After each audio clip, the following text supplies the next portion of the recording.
या सुप्रियाताईंच्या बद्दल ती खडक वाचल्याची एक बाई रील स्टार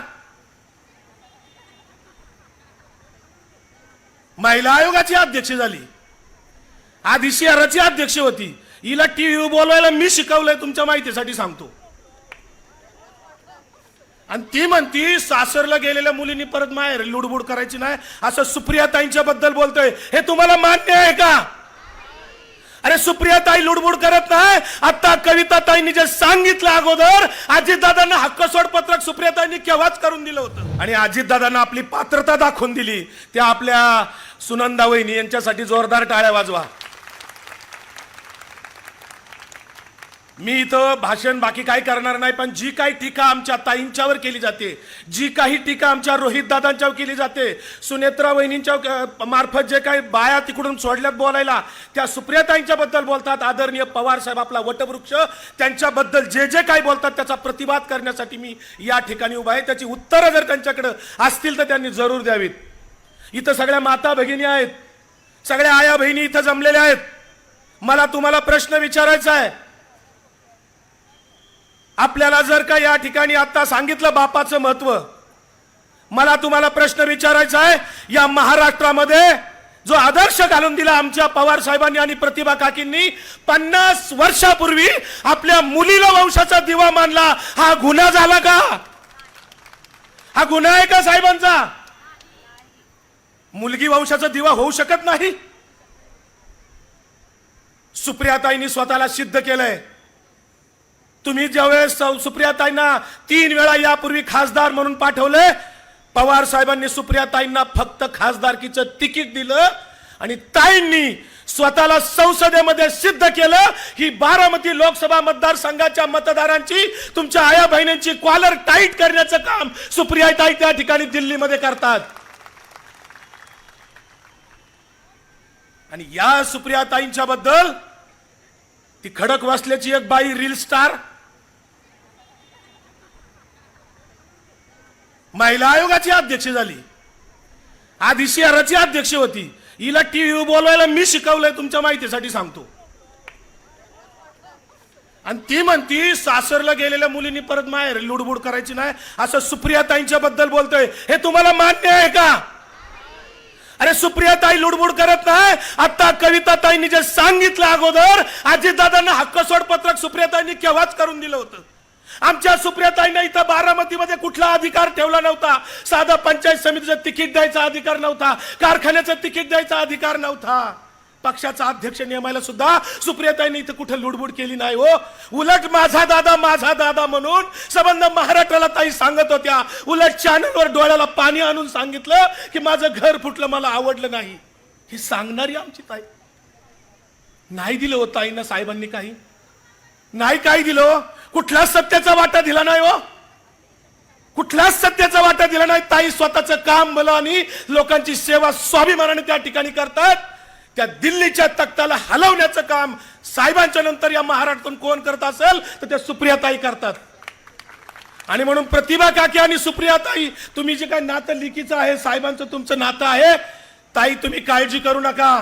आमच्यासारखे हजारो भाऊ तुमच्या बरोबर आहेत ताई. तुम्ही निश्चिंत राहा. तुमच्या या सगळ्या आया बहिणी तुमच्या सोबत आहेत ताई. तुम्ही निश्चिंत राहा. काय चाललंय तिकडून? काय टीका केली जाते? म्हणे साहेब रिटायर व्हा. काय म्हणतात? मला तुम्हाला प्रश्न आहे. तुम्हाला शिक्षणाचा अधिकार ज्या सावित्रीबाई फुलेंनी दिला, त्या सावित्रीबाई फुले रिटायर झाल्यात का? सावित्रीबाई रिटायर होऊ शकतात का? छत्रपती संभाजी महाराज, शिवाजी महाराज रिटायर होऊ शकतात का?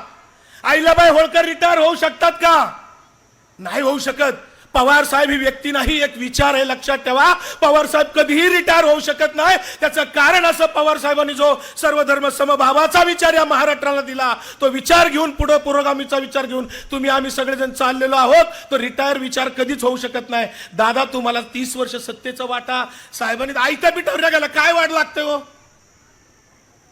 आमच्या आया बहिणी, आमची आई म्हणायची आयत्या पिठावर घावडायला काय लागते? काय लागतं का? आयतं पीठ मळून दिलं. तुम्ही सगळ्या किचन मध्ये असता, खरं सांगा. आयतं पीठ मळून दिलं, पुढचं काम करायला काय सोपं आहे का? अवघड आहे. मग दादा म्हणतात मी पाठ उठतो.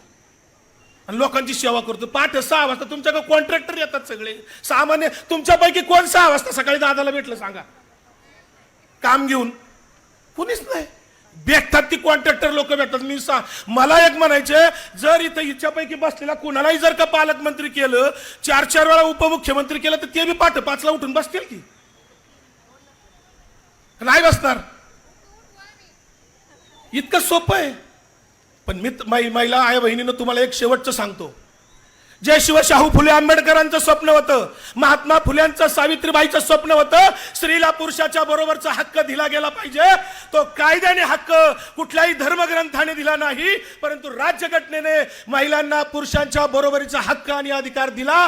ती राज्यघटना मोडीत काढण्याचं काम नरेंद्र मोदी आणि भारतीय जनता पक्ष करू लागलेली आहे. ती राज्यघटना आपल्याला टिकवायची का नाही टिकवायची? पवार साहेबांनी तो राज्यघटनेत दिलेला अधिकार महिलांना या महाराष्ट्रामध्ये नव्हे देशामध्ये पहिल्यांदा जो महिलांना समान अधिकार पुरुषांच्या बरोबरीने दिला, तो आदरणीय पवार साहेबांनी दिला. कुठली तमा न बाळगता महिलांना ग्रामपंचायतीला सरपंच होता आलं, जिल्हा परिषदला सदस्य होता आलं, बापाच्या इस्टेटीमध्ये भावाच्या बरोबरीने जो अधिकार मिळाला नाही ना महिलांना, तो पवार साहेबांनी दिलाय. पवार साहेबांनी जे महिलांना अधिकार दिलेत ना, ते कधीही कुणी आता पुसू शकत नाहीत. कधीच कुणी पुसू शकत नाही. तुमच्यापैकी कोण कोण ग्रामपंचायत सदस्य सरपंच होऊन गेले? ग्रामपंचायत सदस्य किंवा सरपंच कोणी झालं का? ज्या झाल्यात त्या सगळ्या त्या आरक्षणामुळे झालेल्या आहेत. सुप्रियाताई या ठिकाणी आरक्षणातून खासदार झालेल्या नाहीत, लक्षात ठेवा. पुरुषांना लाजविल असं काम करतायत. आजीदादांना तिकडे गेले आणि उमेदवार मिळाना म्हणून सुनेत्राबाईंनी लहान उभं केलंय पुढं. आता काय करणार आहे सुनेत्राबाईंनी? खरं सांगा बरं, तुम्ही दिल्लीत जाऊन खरं सांगा. सुप्रियाताई जेवढं लोकसभेत तुम्ही युट्यूबला बघितलं असेल, तेवढं सुनेत्राबाईंनी बोलणार आहेत का? ते तिथं जाऊन फक्त हातवर करतील. मोदी भाषण करायला लागली. मग हातवर करणारा खासदार पाठवायचा का लढणारा खासदार पाठवायचा, याचा निर्णय तुम्हाला करायचा आहे. हा निर्णय तुम्हाला करायचा आहे. आणि संबंध महाराष्ट्रामध्ये आजीदादाचं एकही सीट निवडून येत नाही. काळजी करू नका, हे गरीब असणार आहे 4 तारखेनंतर. काही धमक्या द्या, काही येऊ द्या, सुप्रियाताई तुमच्या पाठीशी खंबीर आहेत. हे सगळी मंडळी तुमच्या बरोबर आहेत. आपल्याला जो काही अधिकार मिळाला तो अधिकार टिकवायचा आहे. स्त्री पुरुष समानता टिकवायची आहे. पवार साहेबांच्यासाठी आपण जे लढतोय ना, ती फार महत्वाचं काम तुम्ही सगळे करतात. सुनंदा वहिनींनी एका हाकेवर एवढ्या महिला माया भगिनी तर जमवल्या. सुनंदा वहिनींच्या बद्दल अजितदादा म्हणतात, काय पात्रता आहे. थोरल्या भाऊजाईला आपण आई समान मानतो ना? मानतो की नाही मानतो? थोरली भाऊजाई ही आईच्या जागेवर असते. हे आमच्या आज्या पंजापासून आम्हाला शिकवलं. थोरल्या भाऊजाईबद्दल दादा तुम्ही पात्रतेचं विचारता? अहो सुनंदा वहिनी 10 मिनिटं कागद हातात न जेवढं बोलू शकतात, तेवढं दादा तुम्ही नाही बोलू शकत हातात कागद न घेता. दादांनी बाबासाहेब आंबेडकरांच्या कागद हातात न घेता 5-6 मिनिटं बोलून दाखव.